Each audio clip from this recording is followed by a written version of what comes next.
எஸ்ஐஆருக்கு பிறகு இந்திய தேர்தல் ஆணையம் திருடனாக மாறிவிட்டதாக திமுக எம்பி ஆர் ராசா சாடியுள்ளார்.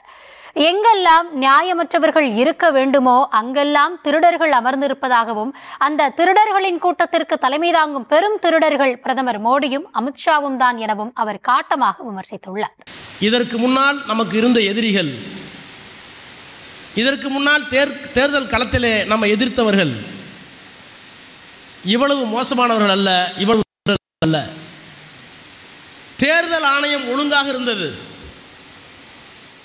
தேர்தல் ஒழுங்காக நடக்க வேண்டும் என்று நாம் பூத் ஸ்லிப் வைத்திருந்தோம்.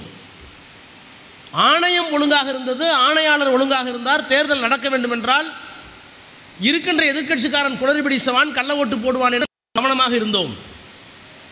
இப்போது எஸ்ஐஆர் வந்ததற்கு பிறகு நாம் ஒழுங்காக இருக்கிறோம். தேர்தல் ஆணையம் திருடனாக மாறிவிட்ட காரணத்தினால் இந்த ஓராண்டு காலம் இவ்வளவு உஸ்தீகம். தேர்தல் அறிவித்ததற்கு பிறகுதான் தேர்தலை பார்ப்போம். வேட்பாளர் அறிவிப்பு கூட்டத்திற்கு பிறகுதான் தேர்தல் சூடு பிடிக்கும். ஏனென்றால் தேர்தல் ஆணையத்தில் திருடர்கள் இல்லை, தேர்தல் ஆணையம் திருடவில்லை. ஆனால் இன்றைக்கு யார் நியாயமாக இருக்க வேண்டுமோ அங்கே திருடர்கள் உட்கார்ந்திருக்கிறார்கள். நாம் அந்த திருடர்களை பாதுகாப்பதற்காக இத்தனை கூட்டங்களையும் நடத்தி கொண்டிருக்கிறோம். இந்த திருடர்களுக்கு தலைமை தாங்கிற தலைவர் திருடர்கள் யார்? அமித்ஷா, மோடி என்கின்ற பெருந்திருடர்.